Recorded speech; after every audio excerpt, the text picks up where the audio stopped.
બગદાણા ખાતે થયેલ નવનીતભાઈ બાલદિયા પર હુમલાને લઈ ખેડૂત કલ્યાણ સંગઠનના પ્રમુખ શ્રી ભરતસિંહ વાળા આવ્યા છે મેદાનમાં। ભરતસિંહ વાળા આજ રોજ હનુમંત હોસ્પિટલ ખાતે જઈ નવનીતભાઈ બાલદિયાના ખબરઅંતર પૂછ્યા હતા અને ભરતસિંહ વાળાએ પોતાના એક નિવેદનમાં જણાવ્યું હતું કે આવડો મોટો સમાજ, આટલા બધા નેતા, આટલા બધા મંત્રી છતાં પણ ન્યાય માટે વલખા મારવા પડે છે, તે શરમજનક બાબત છે। મારું નામ વાળા ભરતસિંહ પોપટભા, પ્રદેશ પ્રમુખ ખેડૂત કલ્યાણ સંગઠન।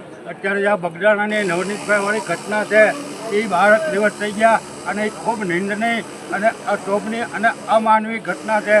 એને અમે સખત શબ્દોમાં વખાણી કાઢીએ છીએ અને 12 દિવસથી સતત આ સમાજના જે લોકો છે, એમાં ખાસ કરીને કોઈ સમાજના જે આગેવાનો છે સરકારમાં જ બેઠેલા છે, પછી ભાઈશ્રી હીરાભાઈ હોય કે પછી શિવાભાઈ હોય કે ગૌતમભાઈ હોય કે વગેરે કોંગ્રેસ પક્ષના આપના ધારાસભ્યો બીજી જ્ઞાતિના હતા, સુધીરભાઈ વાઘાણી હોય કે પછી બીજા ધારાસભ્યો માજી પણ બધા જ આવીને આને એક ખુલ્લું સમર્થન આપ્યું છે। એટલે સરકારને આમાં ક્યાંક ને ક્યાંક મિલી ભગત છે અને સરકારના ઈશારે એક હાવ દીવા જેવી વાત છે કે એક ફોન બધાને બતાવી દે। એ ઘટનાનો જે ફોન છે વાયરલ થયેલો છે એને લોકોએ જ વાયરલ કરેલો છે। જે હોય છે હું તો હું આવી જાઉં અને બીજા જે આવી જાય એ ફોન વાયરલ બતાવી દે એટલે આખો મુદ્દો બચી ગયેલો છે। પણ આ સરકારના ઈશારે નથી બતાવતા, ક્યાં માટે નથી બતાવતા। આ તો બહુ સારી વાત કહેવાય કે એવડો મોટો સમાજ અને અડધી સરકાર હચમચી જાય એટલા ધારાસભ્યો ગયા, ત્યારે મુખ્યમંત્રીએ અદબવાળી એસઆઈટીની રચના કરી એને અમે સખત શબ્દોમાં વખોડી કાઢીએ છીએ। ગૃહમંત્રીમાં તાકાત હોય તો અત્યારે ને અત્યારે ખાલી ફોનનો રેકોર્ડ બનાવી દે, હું આવું તો હું આવી જાઉં, હીરાભાઈ તો હીરાભાઈ આવી જાય, પરસોત્તમભાઈ પણ જે હોય તેવી શક્તિ છે, જે હોય અમને રેકોર્ડિંગ બતાવી દો ને એટલે વાર। બાકી સૌથી હારામાં હારી 12 દિવસની અંદર વધારેમાં વધારે સૌથી સારું નિવેદન કોઈએ જો ઠપકેલું હોય તો એ કાલ પરસોત્તમભાઈ સોલંકીએ ગાંધીનગરમાં કીધું કે જ્યારે મીડિયાએ પૂછ્યું ત્યારે મેં રાત્રે જોયું અને સાંભળ્યું કે જો સરકાર તમને ન્યાય નહીં આપે તો તમે શું કરો, ત્યારે આવ જ એનું નામ કહેવાય। પરસોત્તમભાઈ કીધું સરકાર નહીં આપે તો અમે લડી લે, ન્યાય અમે મેળવી દઉં, ન્યાય એમ મેળવવો જોઈએ। અને પરસોત્તમભાઈને તો જ્યારે ચૂંટણી લડ્યા, જ્યારે અપક્ષમાં સતન રૂપિયા લડ્યા ત્યારે જ મેં એને બિરુદ આપેલું હશે, આવે જ તો આવો હોવો જોવે। સમાજે પછી આપ્યું એ બીજા નંબરની વાત છે, બાકી આવા નેતા હોવા જોવે કે નહીં આપે તો પછી એક હાવ દીવા જેવી વાત છે, વાત પૂરી થઈ જાય 10 મિનિટમાં।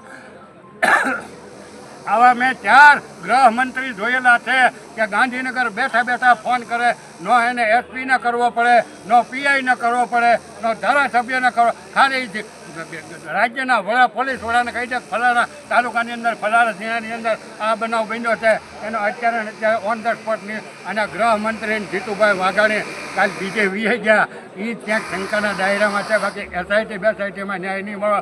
જ્યારે આ સમાજ જાગૃત છે એને હું ધન્યવાદ આપું છું અને જ્યાં જરૂર પડે ત્યાં જેવી જરૂર પડે એને અમે સમર્થન। આવા મારી પાસે 30 કિસ્સા છે મહુવા અને તળાજા તાલુકાની અંદર, આવા 30 તો મારી પાસે આધાર પુરાવા છે, પણ અત્યારે કોઈ બોલવા તૈયાર નથી। કોકને જમીન પડાવી લીધી, કોકના પૈસા 10% 5% વ્યાજ આપ્યા, કોકના પવન ચક્કીઓના માથડા જ્યાં હોય ત્યાં ઊભા કરી દીધા, કોકનામાં સોલાર ઊભો કરી દીધી। એટલે હું આ તમારા બાપાનો રાજ છે, તમે જેમ કહો એમ થવાનું છે।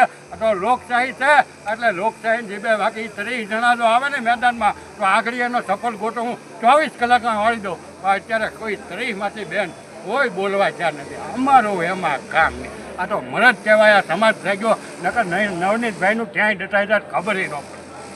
હવે તો કંઈક નવનીતભાઈ ટીપી નાખ્યો, વિરોધ છે કે આ લોકશાહી છે, લોકોનો ન્યાય, રાજા રાજશાહી નથી। આ તો નવનીતભાઈને ન્યાય દેવા આ સમાજના ઉમટે પીડ્યા ત્યારે થોડુંક આમથી સરકાર ઝૂકી હોત થોડી, અને આજે આમાં કાંઈ થાય મને કહેજો। એ તો પરસોત્તમભાઈ જો બીડું ઝડપે તો જ થી, હીરાભાઈ ઝડપે તો જ થી। કોઈ જ્ઞાતિના મારી વિનંતી છે કે કોઈ અભદ્ર ટીપા ટિપ્પણી ન કરતા કોઈ પણ જ્ઞાતિના આપણે હોય કોઈને અભદ્ર ટીપા ટિપ્પણી ન કરતું, મરદે દામ જ્યારે આવશે મેદાનમાં ત્યારે લડી દઉં। અને નહીં સરકાર ન્યાય આપે તો હબા હબી ખેંચતા આપણને ક્યાં નથી।